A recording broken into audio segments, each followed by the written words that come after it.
boxing news.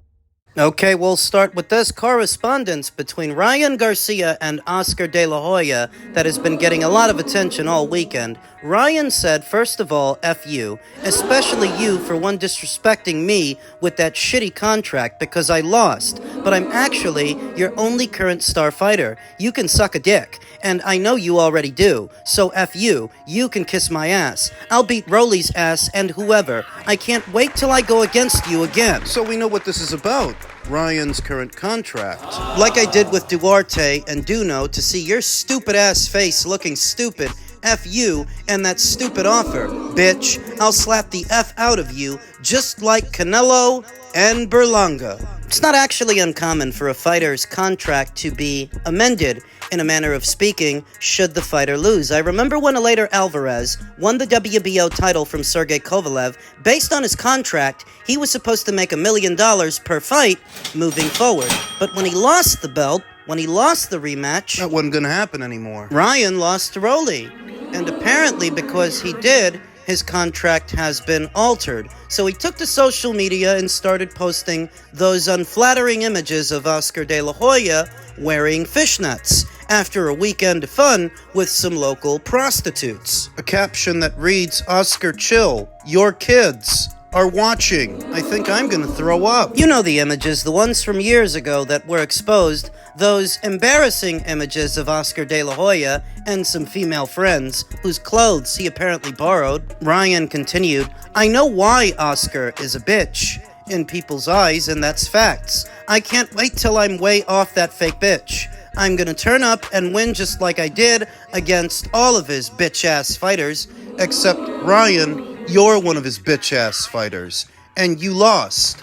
You're struggling to cope with that you don't get to waltz in after testing positive for a banned substance off a year-long suspension, then lose to somebody like Rolly. You don't get to have it all your way. Ryan continued, this is a grown man, by the way, posting an episode of Oscar's Clapback Thursday, and this is embarrassing as a promoter. I really hope he gets the help he needs. He has people looking up to him, etc. I've put up with your bullshit for years. You are a mockery as a promoter and as a person. Get well, cokehead. Peas in a pod. They've both got problems. They've both got issues. Substance abuse issues. We know what Oscar's vice of choice is, but Ryan ain't no saint. He ain't no better, saying F, Golden Boy Promotions.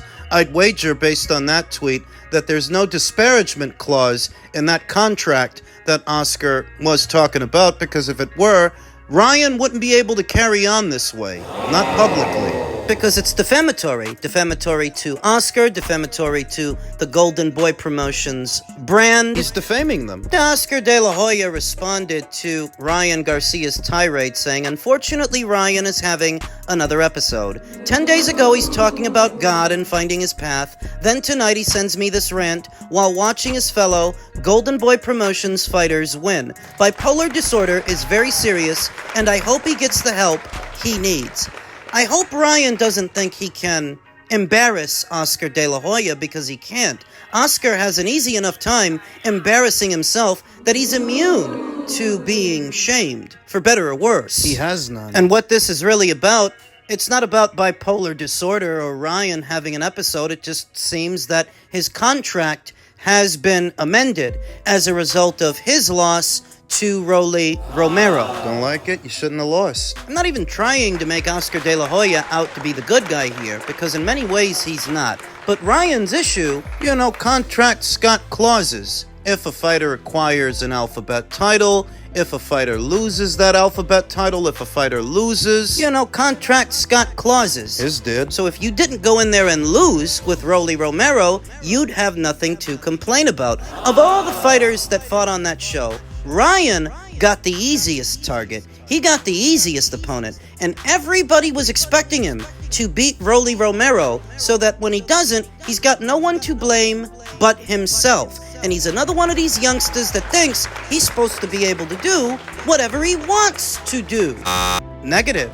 Over to Oscar De La Hoya, who's made it a point to point out everybody else's shortcomings, every other promoter's pitfalls, as if he doesn't have any of his own. This is not the first blow-up between Oscar and Brian. Oscar spends a lot of time criticizing Eddie Hearn, criticizing Dana White, criticizing Canelo, but look at you and your fighter. Are you in any position to dictate to them how they should do their job? And people tend to forget that Oscar and Ryan never actually had a good working relationship, going all the way back to the days of the Romero-Duno fight. Ryan has wanted to separate himself from Golden Boy Promotions for at least the last 5 or 6 years. Like Canelo Alvarez did quite famously some years ago, like Sinicia Estrada did after that. Ryan, if he could, would have left Golden Boy Promotions a long time ago. It is true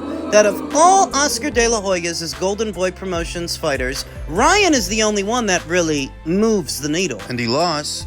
And he hates you. It's not a good thing. To where Oscar De La Hoya needs to spend more time developing his new Golden Goose, his new brand new fighter, instead of criticizing Canelo or criticizing Eddie, criticizing Dana. You got your own problems. You don't need to worry about them. Your Golden Goose, his goose is cooked. Ryan is spiraling out of control again.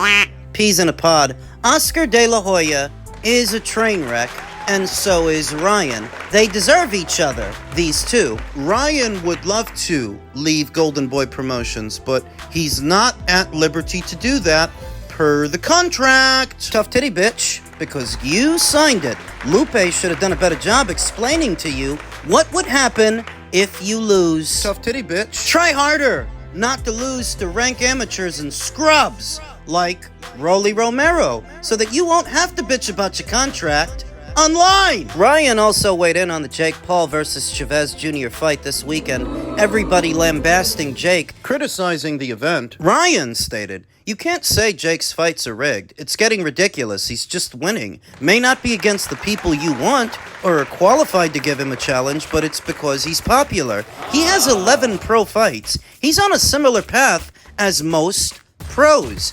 And on that I agree. I actually agree with Ryan. There's no need to be this critical of Jake Paul fighting the likes of a Julio Cesar Chavez because he's a novice with no amateur background, and in only his 11th or 12th fight, he was fighting a former champion. We've seen much worse matchmaking than that. Veteran boxing scribe Michael Montero chimed in on the situation as well, saying, "You know, I've seen a lot of bitching about Jake Paul, quote-unquote, ruining boxing and benefiting from some mythical privilege in recent years. The truth is, dude works his ass off and has dedicated himself way more than the pampered fighters like Chavez Jr. and Adrian Bronor, both of whom were given multiple, undeserved, one more chance headliners and handcrafted titles in their careers. Talk about privileged. Paul isn't the problem. The business of boxing is." Sing it, sister! And a lot of you out there bitching are the very people who helped bring us here. Spare me your sanctimonious bullshit.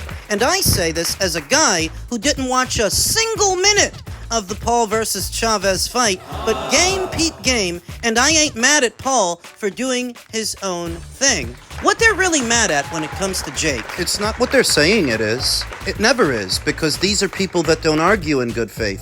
The real reason that they're mad at Jake is because he's successful. It's because he's winning. See, if Jake were having these same fights with these same people in some shoebox in Florida, if he weren't making all the money that he's making knocking out basketball players and retired MMA fighters, past prime boxers, if he weren't getting paid what he's getting paid, his critics wouldn't even be mad. They wouldn't spend any time on it. It's his success that makes them jealous, and success breeds envy. Is that why Clarissa's always having a go at him? I'd say it is. In her mind, she's won 2 gold medals representing the United States and a treasure trove of alphabet titles, many of them vacant, but she doesn't make the money that Jake makes. She doesn't fight in front of the size audiences that he does. She's not as popular as he is. So when she sees him, she's jealous. Why do you think she's always talking about wanting to fight him? Because she wants to prove in front of his audience that she is better than he is, even though that's already supposed to be implied. You're an Olympic gold medalist. Moreover, You're supposed to be better than this. You're jealous. Which is why you're not. You feel entitled to the audience he has and the money he makes. That's how you feel, but that's not reality. So anybody levying criticism towards Jake Paul, what is he doing so differently from your average professional boxer? Your average pro boxer in Fight 11 or Fight 12 is not fighting killers and gorillas. They're fighting club fighters. They're fighting gatekeepers. They're fighting guys like Chavez Jr. It's not because he's fighting Chavez. It's because he's making millions and millions of dollars fighting Chavez. That's what you're really mad at. You're jealous. Did they get upset when Anderson Silva fought that same Chavez? No, because Anderson did not get for Chavez what Jake Paul got for Chavez. The allegation that Jake Paul is in any way, shape, or form ruining the sport of boxing, he is a byproduct of its ruination, not the catalyst. That's you guys. That's the people in boxing.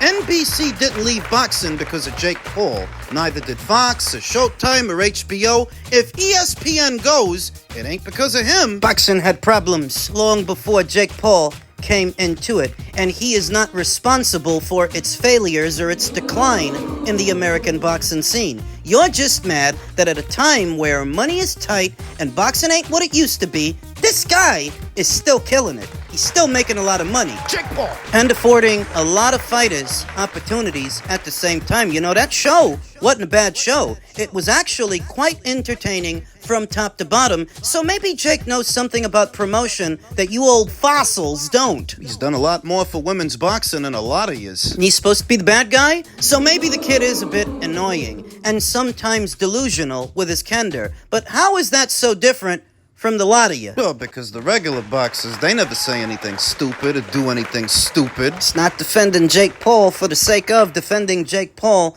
It's to point out you guys are in no position to talk, to stand on the pulpit and preach about how bad he is for the sport. You're joking. Jealous. It's jealousy, plain old jealousy, because if he were fighting these same people not making the kind of money that he's making, you wouldn't bat an eyelash in his direction. You wouldn't say a word about it. It's jealousy. It was a good fight for his return. He need one or two more of those, and we'll see how things go for him. Do you think you were able to give like the full version of the Deontay Wilder you wanted to affect in the ring? Do you feel like you got there with him? I got what with him? Do you think you were able to get the full version of Deontay Wilder that you wanted to put out your DNA in the ring with him? No comment. I love Deontay. He's my brother, and I'm proud of what he did last night. The AJ fight, you think that's next for him? I don't know if it's next for him. I know I'm happy where he's at right now. He had one fight back. Let's let him continue to build, and then he'll get to those big fights. Who would be in the favorite in that fight? I'm always going to go with Deontay Wilder. Still a sensitive subject for Malik Scotch. You can tell. Deontay Wilder deciding not to use him to prepare for the fight that he just had. But I don't blame Malik for Deontay's shortcomings. Malik, who is new to training fighters in the training scene, could hardly be expected to undo all of the bad habits Deontay Wilder already had when they started working together. Wilder was over 40 fights into his pro career, In his mid-30s. still battling the demons from his initial loss to Tyson Fury, that Malik Scott could not be expected to undo all of that damage. Better men have already tried. More qualified. Olympic gold medalist Mark Breland. He was also a welterweight champion. He was in Deontay Wilder's corner for years, and it's my understanding, based on what Mark said, that Deontay was a bad student. Didn't do any road work, didn't skip any rope. Nothing for his cardio. Him being a one-trick pony, a one-handed fighter, is a direct byproduct of years and years of soft matchmaking. They put him in there with guys that as soon as you hit them hard, they fall down. A reality that his core supporters are now starting to accept. That Deontay Wilder was never really that good. Then why'd they back him? Wilder did a good job of, not just Wilder, PBC in general. They played on the tribalism of us Americans. Similar to how Floyd played on the tribalism with us, the black versus Mexicans. We knew Floyd's money-made style wasn't that great, but he played on the fact that we wanted to be able to brag to Mexican fans that our guy is better than your guy. That's why he always fought a Mexican. At what point Just to get a Floyd win. wasn't the best? When was his style not great? What Floyd was good at, Floyd did a good job of marketing marketing us against Mexican fighters, working on the tribalism of blacks versus Mexicans, and he would have the whole hood out there to support him. Well, we was invested in Floyd just getting the win so we could have bragging rights. That's what the man did for years. Are you okay? Let me tell you something right now. Hold on, goofball. Why is Mexican versus black called the green print if I'm not okay? Jackass. Listen. He played on the tribalism of this sport. And I get to that point to say that's kind of what Wilder did. Wilder played on our tribalism. There was a guy in the UK named AJ who was kicking ass, and we had a guy over here in Deontay Wilder who we knew was flawed, who we knew wasn't very good, who we knew record was kind of padded, but because we wanted to have a rival with UK fans and we couldn't just let them have their guy, we supported our guy. We knew Wilder was never really that great, bro, but he was the American champion, and we had to root for him because the UK had a champion. Back in the day, it was big on this show. It was a million UK callers calling in talking shit, and American fans would call in and talk shit, and Wilder played into that tribalism. Did we think Wilder was really that great of a fighter even when he was 10 title defenses? Absolutely not. Many times have you heard me tell that same story right here on this channel, that the biggest part of promoting Deontay Wilder was Anthony Joshua, because Deontay by himself was around for a good number of years before Anthony Joshua's star ascended, and the Americans didn't care about him. They only started caring about him because they were jealous of the Brit. Deontay debuted as a professional way back there in 2008.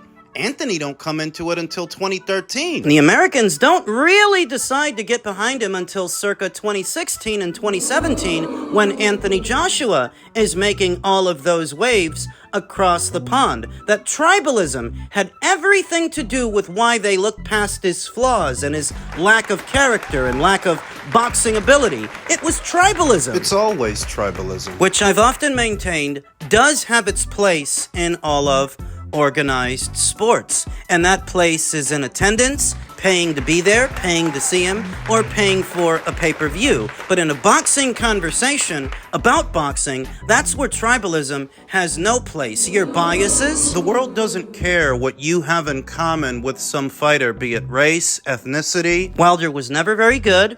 He was always a protected fighter. He always had a padded record. Now here, in the twilight years of what remains of his career, more and more of his fans are willing to admit they only put him on a pedestal because he looked like them, as if that has anything to do with boxing. They only put him on a pedestal because they didn't want to let the British guy have the run of the place. It was jealousy. So that when you think about that, and you think about Malik Scott, the assignment was always beyond him. Rehabilitating Deontay Wilder, who was never really that good to begin with. Scarcity of American heavyweights, a scarcity of talent in that division from the Americans is a part of why they even put him on a pedestal, because America doesn't produce world-class heavyweights as much as they used to. This was the one guy the Americans had, so they treated him like a diamond. It was really just a cubic zirconia, a cheap knockoff. But I will say that for a cheap knockoff, he's had a mostly successful boxing career. For his limited skill set,